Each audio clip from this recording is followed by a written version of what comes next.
He didn't know she was going to do it until her fingers were already there. 10 years. 10 years of hiding it, folding it against his ribs, keeping it tucked in his coat pocket even in summer heat. 10 years of turning away when people stared, of eating with his left hand, of refusing help, of building walls so high around that ruined part of himself that he'd forgotten what it felt like to be seen without flinching. And then Clara Brennan reached for it anyway. Her hand closed gently over the twisted scars, the melted skin, the fingers that no longer straightened. She didn't gasp.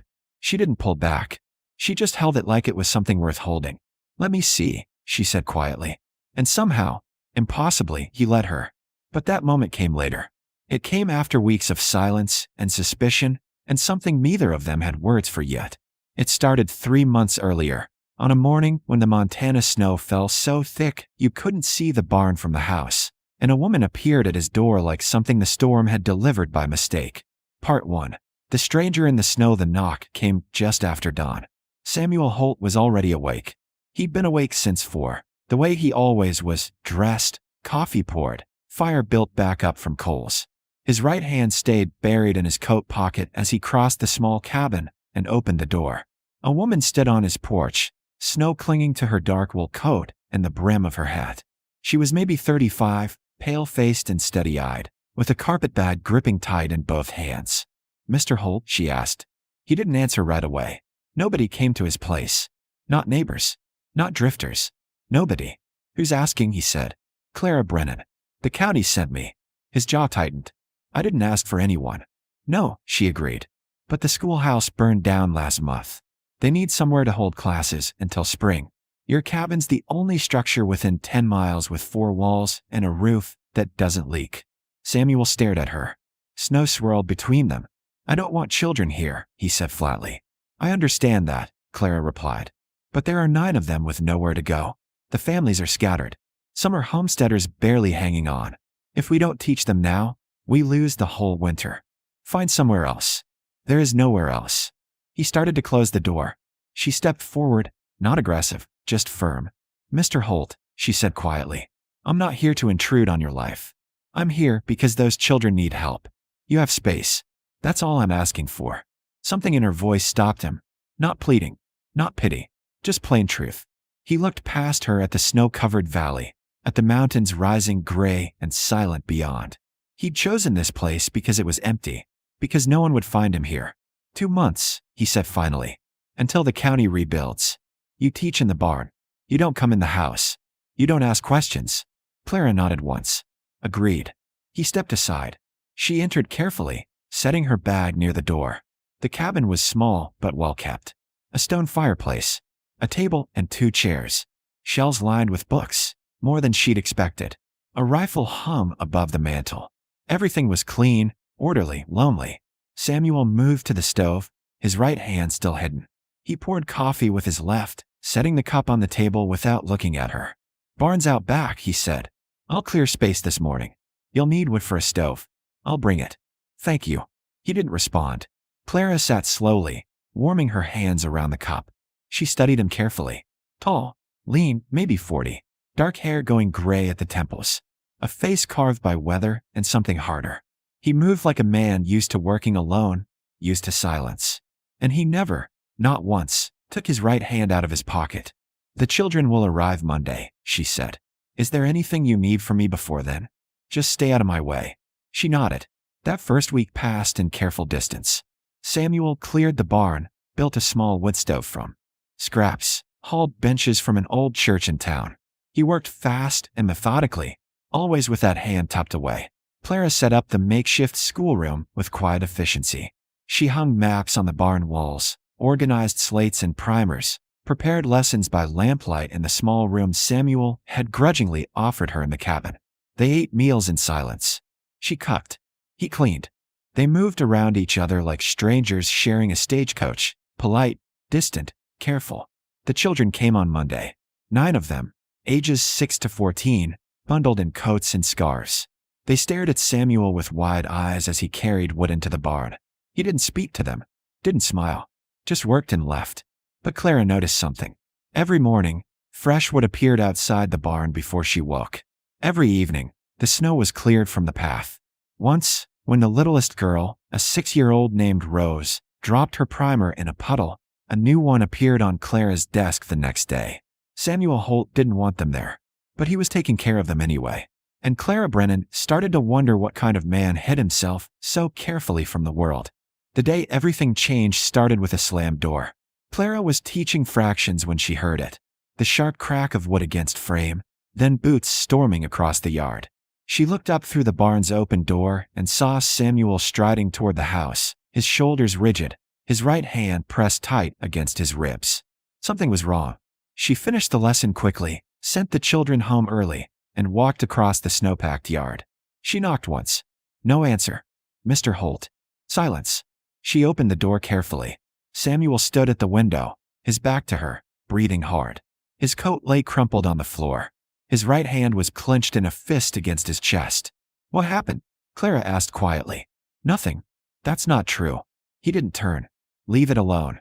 She should have. She knew that. But something in the set of his shoulders, the way he held himself like a man bracing for a blow, stopped her from walking away. I saw Tom Miller in town yesterday, she said carefully. He mentioned you used to work cattle. Said you were the best roper in 3 territories. Samuel's jaw tightened. He also said you haven't touched a horse in 10 years. Tom Miller talks too much. Clara stepped closer, not crowding him, just closing the distance. He said there was a fire. A barn fire. You went in to save the horses. Stop. You got them out. All of them. I said stop. His voice cracked. Clara stood behind him now, close enough to see the rigid line of his spine, the way his ruined hand trembled against his ribs. He said you haven't let anyone see it since. Samuel turned then, his face twisted with something raw and desperate. Because it's ugly, he said harshly. Because people look at it and see something broken, something ruined. I see it in their eyes, the pity, the disgust. I don't want that. I don't need it. Then don't hide from me, Clara said quietly. He stared at her. Let me see, she said. No. Samuel, no. But she reached for it anyway. Her fingers closed gently over his, the ones that no longer straightened, the skin that had melted and healed wrong. He flinched like she'd struck him, tried to pull away. She held on. Let me see, she said again. And this time, slowly, he let his hand unfold. The scars ran from his wrist to his fingertips. The skin was tight and discolored, the fingers permanently curved. 2 of them didn't move at all. It was the hand of a man who had reached into fire and paid the price. Clara traced the scars lightly with her thumb. Does it hurt? She asked. Not anymore. Can you feel this? He nodded, his throat working. She turned his hand over carefully, studying it the way she might study a map or a book, with focus, with respect, without flinching. You saved 6 horses, she said quietly. I lost the use of my hand. You saved 6 living things. She looked up at him. That's not ruin, Samuel. That's courage. Something broke in his face. He pulled his hand back, but not in shame this time. In something closer to wonder. No one's touched it in 10 years, he whispered. I know. That night, they sat by the fire longer than usual. Samuel told her about the fire. About the way the smoke choked him, the way the heat blistered his skin, the way the last horse, a gray mare, had pressed her nose against his chest as he led her out, as if thanking him. I don't regret it, he said. I just couldn't stand the way people looked at me after. How did they look at you? Like I was something broken. Clara shook her head. They were wrong. Over the following weeks, something shifted. Samuel began eating meals at the table instead of standing by the stove. He asked Clara about the children, about their progress. Once, he even smiled when she told him about Rose's first perfect spelling test. He still kept his hand hidden in town. But around Clara, he let it rest on the table. Let it hold a coffee cup.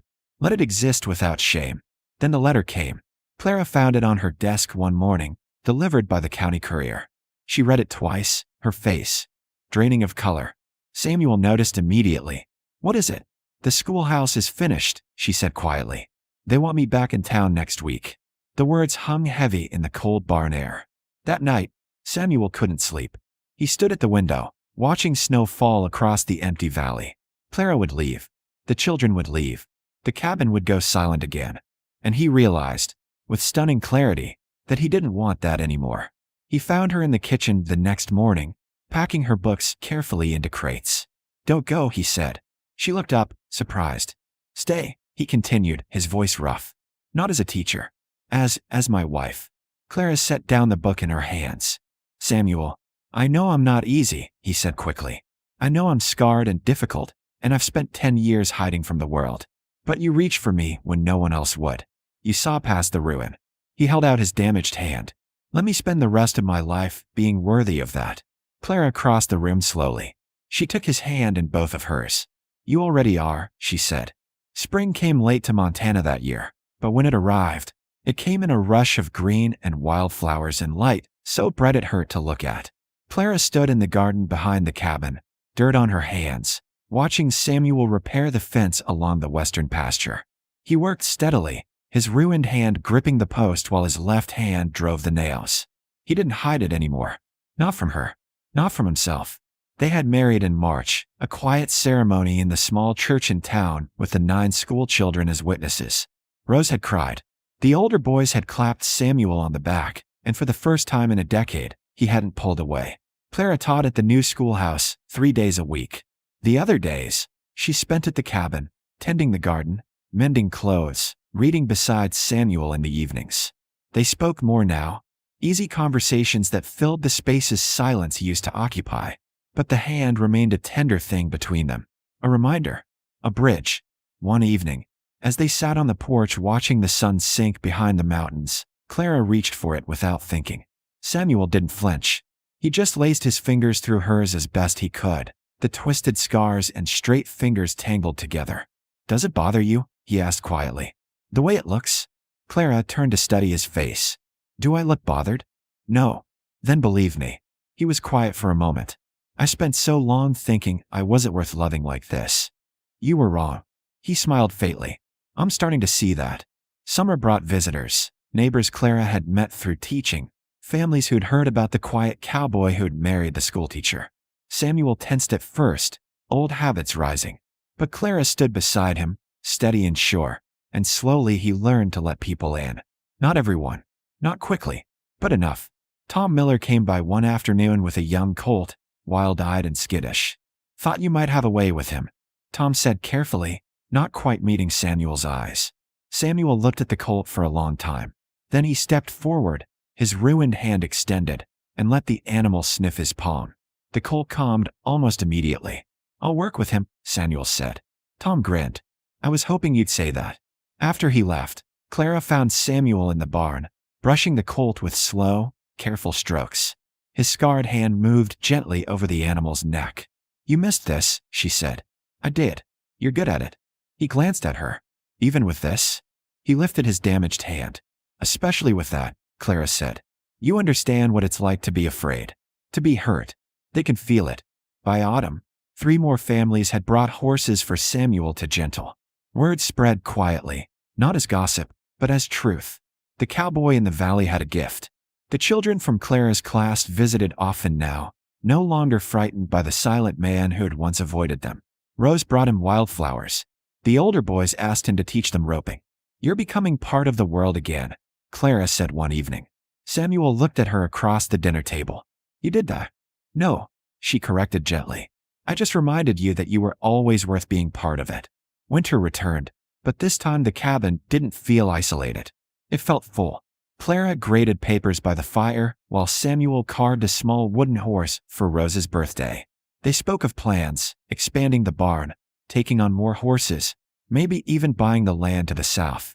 I never thought I'd have this, Samuel said quietly one night, his scarred hand resting openly on the table between them. Clara covered it with her own. Have what? A future. She smiled. You always had one. You just couldn't see it yet. On the anniversary of the day she'd first reached for his hand, Samuel woke early and walked into town. He returned with a small parcel wrapped in brown paper. Clara opened it carefully.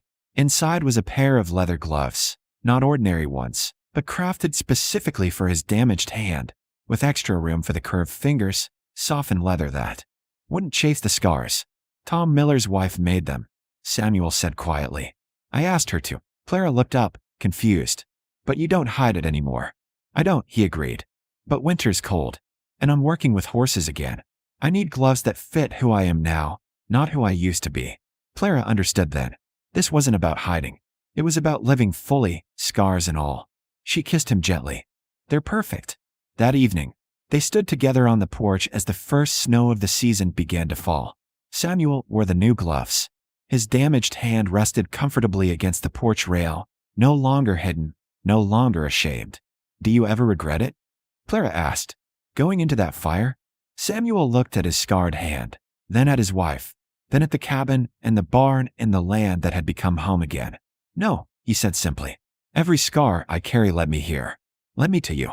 Clara leaned against him, and he wrapped both arms around her, the strong hand and the ruined one, equally necessary, equally whole. Inside the cabin, the fire burned warm. Outside, snow covered the valley in quiet white, and in the space between those two worlds stood a man who had spent 10 years hiding and a woman who had refused to let him disappear. He hadn't let anyone touch his ruined hand in 10 years. But Clara Brennan had reached for it anyway, and in doing so, she had given him back something he thought he'd lost forever.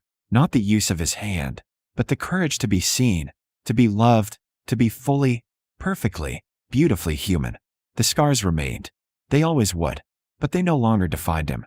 And that, Samuel Holt finally understood, was the truest kind of healing.